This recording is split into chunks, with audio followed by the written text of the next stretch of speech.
یہ ہے وقت میڈیا۔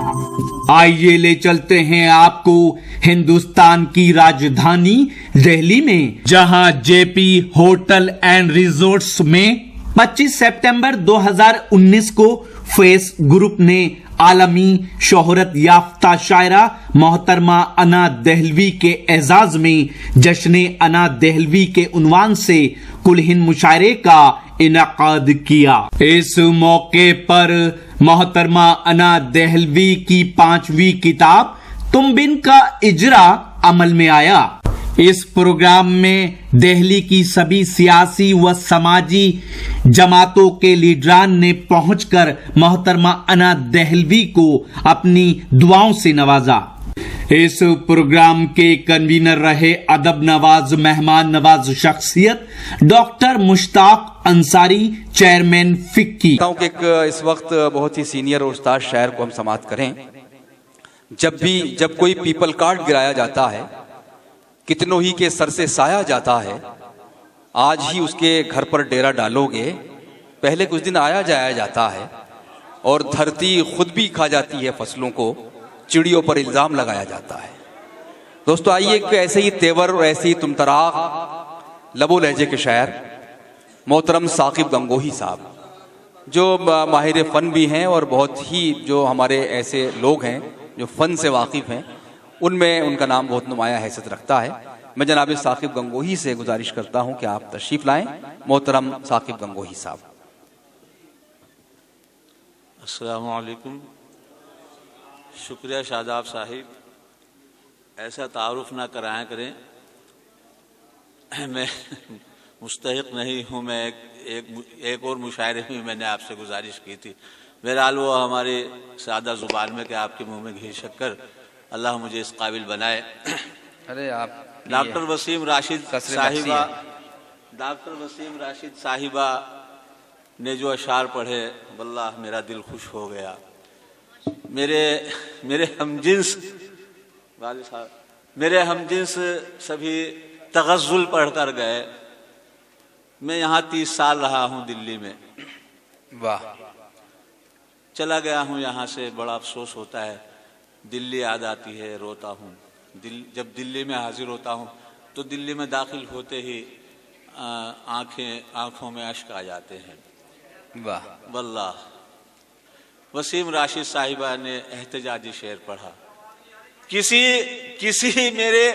میرے بھائی نے کوئی احتجاجی شعر نہیں پڑھا۔ اللہ معلوم مصلحت ہے، ڈر ہے، کیا نہیں ہے۔ نہیں آپ پڑھ سکتے ہیں۔ کیا ہو رہا ہے بھائی، ہندوستان میں کیا ہو رہا ہے؟ پڑھیں۔ دل پہ ایسی ضرب پہنچی جسم بادل ہو گیا۔ واہ، یہ جو واقعات ہو رہے ہیں روزانہ ہوتے ہیں، دل پہ کہاں ہوتے ہیں میں نہیں بتاؤں گا، آپ سمجھتے رہیں، دلی والے ہیں، سخن شناس ہیں، کہ دل پہ ایسی ضرب پہنچی جسم بادل ہو گیا، اتنے آنسو نکلے آنکھوں سے کہ جل تھل ہو گیا۔ دل پہ ایسی ضرب پہنچی جسم بادل ہو گیا، اتنے آنسو نکلے آنکھوں سے کہ جل تھل ہو گیا۔ اور اس نے دل کی چوٹ، شاداب بھائی، اس نے دل کی چوٹ، دل کا زخم دیکھا تک نہیں، اور دل لمحوں میں یوں تڑپا کے بے قدر ہو گیا۔ واہ واہ واہ، دل پہ ایسی ضرب پہنچی جسم بادل ہو گیا، اتنے آنسو نکلے آنکھوں سے کہ جل تھل ہو گیا۔ واہ، میرے بھائی کو اس طرح مارا جاتا ہے، میں کیسے برداشت کر سکتا ہوں؟ میں باہر نہیں رو سکتا جا کر، میں اندر گھر میں بیٹھ کر تو رو سکتا ہوں۔ دل پر جو چوٹ لگتی ہے اسے تو قلم بند کر سکتا ہوں، کہ دل پر ایسی ضرب پہنچی جسم بادل ہو گیا، اتنے آنسو نکلے آنکھوں سے کہ جل تھل ہو گیا۔ اور اس نے دل کی چوٹ، دل کا زخم دیکھا تک نہیں، اور دل لمحوں میں یوں تڑپا کے بیکل ہو گیا۔ کیا کہنے، واہ واہ واہ واہ واہ واہ، کہ سارے خبط العقل، شاداب بھائی جی ارشاد، سارے خبط العقل، حافظ سلیم صاحب میرے ہم جماعت، میرے سارے خبط العقل، سارے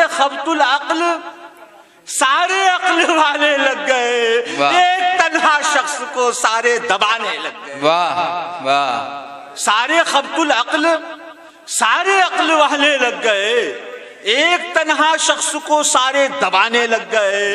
اور نامور سحر البیاں، رطب اللسان، شعلہ زباں، قتل پر میرے سبھی کے منہ پر تالے لگ گئے. کیا کہنے میں، واہ واہ واہ واہ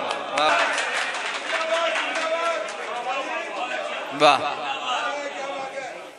سارے خبط العقل، سارے پاگل، اور یہ الیاس سیفی عقل والے سارے خبط. منتری جی کیا ہو رہا ہے یہ دیش میں؟ خبط العقل، سارے عقل والے لگ گئے، ایک تنہا شخص کو سارے دبانے لگ گئے.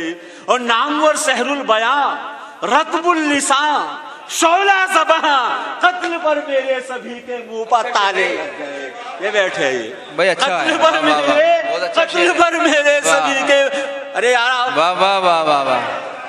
قتل پر میرے سبھی کے منہ پر تالے لگ گئے. اور سنیے شعر کے ایک طرف تو میرا قضیہ، ایک طرف تو میرا قضیہ خوب الجھایا گیا. ایک طرف تو میرا قضیہ خوب الجھایا گیا، ایک طرف اعلیٰ دماغوں پر بھی جالے لگ گئے. واہ واہ واہ واہ. ایک طرف تو میرا قضیہ خوب الجھایا گیا، ایک طرف تو میرا قضیہ خوب الجھایا گیا. کیا کہنے، کیا کہنے. ایک طرف اعلیٰ دماغوں پر بھی جالے لگ گئے. واہ واہ. رہبران ملک و ملت، یہ تمہیں کیا ہو گیا؟ بہت خوب. سنیے، واہ. رہبران ملک و ملت، یہ تمہیں کیا ہو گیا؟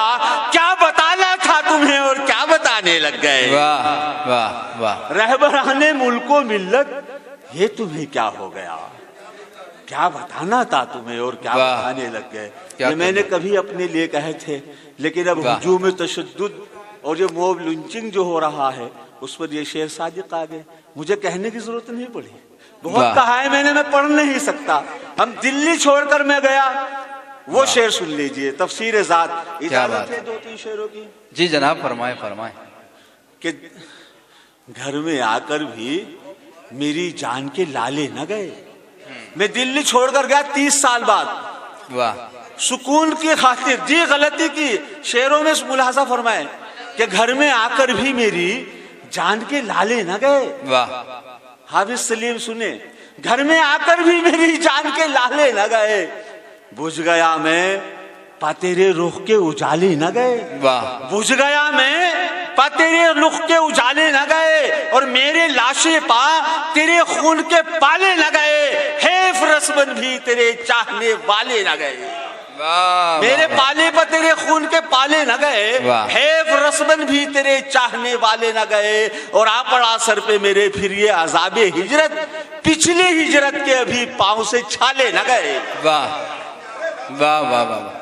وہاں جا کر پھر میں ہجرت پر مجبور ہو گیا. واہ. آ پڑا سر پہ میرے پھر یہ عذاب ہجرت، آ پڑا سر پہ میرے پھر یہ عذاب ہجرت، پچھلی ہجرت کے ابھی پاؤں سے چھالے نہ گئے.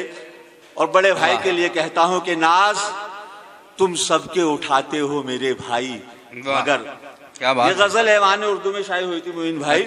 تو باہر سے کچھ فون آئے کہ عبدالسلام کوثر صاحب اللہ معلوم کوئی شاعر ہیں، انہوں نے غزل کی تعریف کی اور اس شعر کو بطور خاص انہوں نے پسند کیا. اور شعر ملاحظہ فرمائے جی کہ پچھلی ہجرت کے ابھی پاؤں سے چھالے نہ گئے.